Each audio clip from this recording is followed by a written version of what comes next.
Olá pessoal, sou Fernando, sou professor aqui da Rede Estadual de Minas Gerais. Estamos estudando para o concurso da Bahia, de professor, né? Então, a gente vai dar continuidade ao edital, conhecimentos interdisciplinares, o significado social e cultural das linguagens, das artes e das ciências, né? Naturais e humanas e suas tecnologias. Pessoal, a gente está estudando um artigo da apostila Nova Concursos e a gente está dando continuidade agora, ok? O pensamento e a imaginação guardam sempre alguma contemporaneidade com as configurações e os movimentos da realidade sociocultural, histórica, mobilizando figuras e figurações da linguagem, signos e símbolos, emblemas e enigmas, conceitos e categorias, metáforas e alegorias.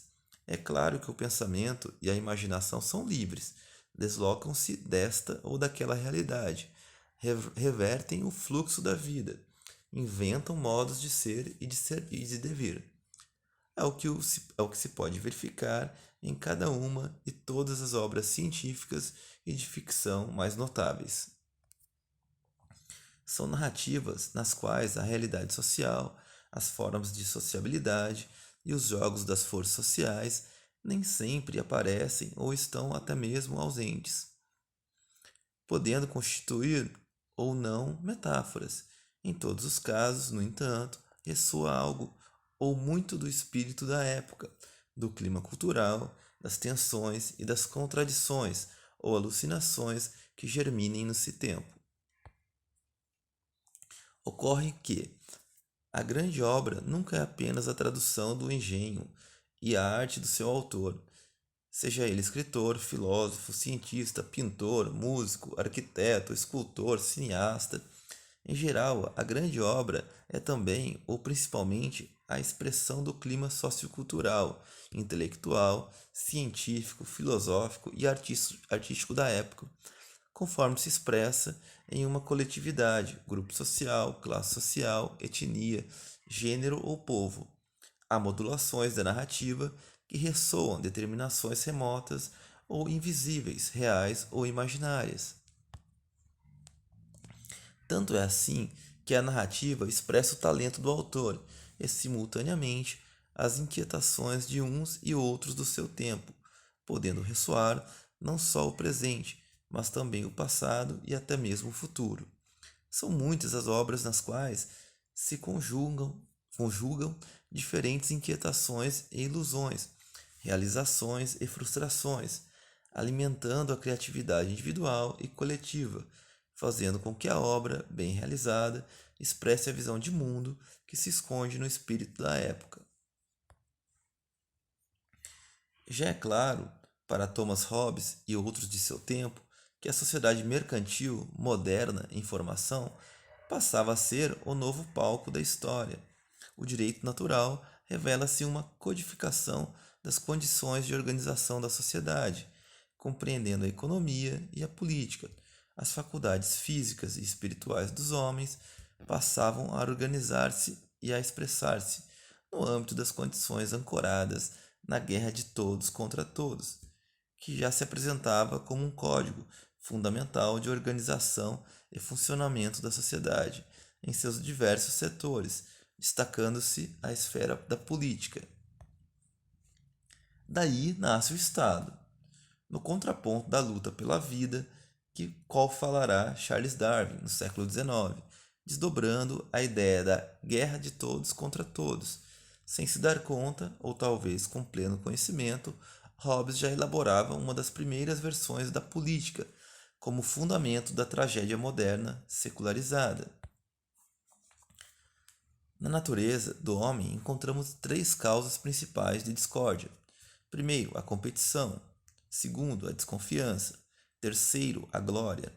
A primeira leva os homens a atacar os outros, tendo em vista o lucro. A segunda, a segurança. E a terceira, a reputação. Com isto, se torna manifesto que, durante o tempo em que os homens vivem sem um poder comum capaz de os manter a todos em respeito, eles se encontram naquela condição a que se chama guerra, a guerra que é de todos os homens contra todos os homens. As paixões que fazem os homens tender para a paz são o medo, o desejo daquelas coisas que são necessárias para uma vida confortável e a esperança de consegui-las através do trabalho. Então, uma citação aí do Hobbes. A importância crescente da propriedade privada como um dos fundamentos da sociedade civil de classes burguesa adquire relevância em uma breve reflexão de Rousseau, inscrita no discurso sobre a origem e os fundamentos da desigualdade entre os homens. É como se Rousseau estivesse demarcando o que muitos já estavam vivendo, mas nem sempre percebendo em todas as suas implicações. Chegava ao fim a época do feudalismo, como comunidade feudal da cumplicidade, servo e senhor, no âmbito da reprodução simples, do intercâmbio de valores de uso. Outra vez surge aí um germe, que se traduz na tragédia moderna, a propriedade privada como fundamento da sociedade, da economia e da política, das formas de sociabilidade, dos jogos das forças sociais, tudo isso polarizado na política, na luta pelo poder, como técnica de dominação e apropriação. Então a gente traz a citação do Rousseau. O verdadeiro fundador da sociedade civil foi o primeiro que, tendo cercado um terreno, lembrou-se de dizer: "Isto é meu", e encontrou pessoas suficientemente simples para acreditá-lo. Quantos crimes, guerras, assassinos, misérias e horrores não pouparia ao gênero humano aquele que, arrancando as estacas ou enchendo o fosso, tivesse gritado aos seus semelhantes: "Defendei-vos de ouvir esse impostor, estareis perdidos se esquecerdes que os frutos são de todos e que a terra não pertence a ninguém." São muitos os estudos, os ensaios, as monografias, as reflexões esparsas e as controvérsias nos quais estão presentes a explicação, a compreensão ou a revelação, desvendando algo ou muito do que se pode ser a realidade e o imaginário. São narrativas nas quais podem estar presentes com frequência a rigorosa reflexão científica e a engenhosa imaginação artística que contribuem para o esclarecimento. A inflexão dramática ou épica frequentemente ressoa em escritos de filósofos e cientistas sociais, à medida que descortinam dilemas e perspectivas, impasses e inquietações que conformam a modernidade, por dentro e por fora do desencantamento do mundo. Descobrem leis de tendência atravessadas por crises, desenvolvimento desiguais, não contemporaneidades, tensões e contradições. A despeito das teorias e das ideologias que nascem com a modernidade, como progresso, evolução, divisão do trabalho social, mão invisível, racionalização, verificam que a modernidade engendra desigualdades, decadências, antagonismos, guerras, revoluções.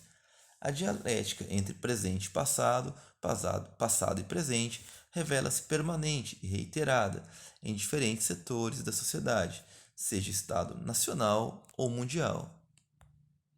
Pois bem, pessoal, essa é a contribuição desse momento. A gente vai dar continuidade nesse artigo, pretendo finalizar no próximo vídeo, tá bom? Então, um abraço, até a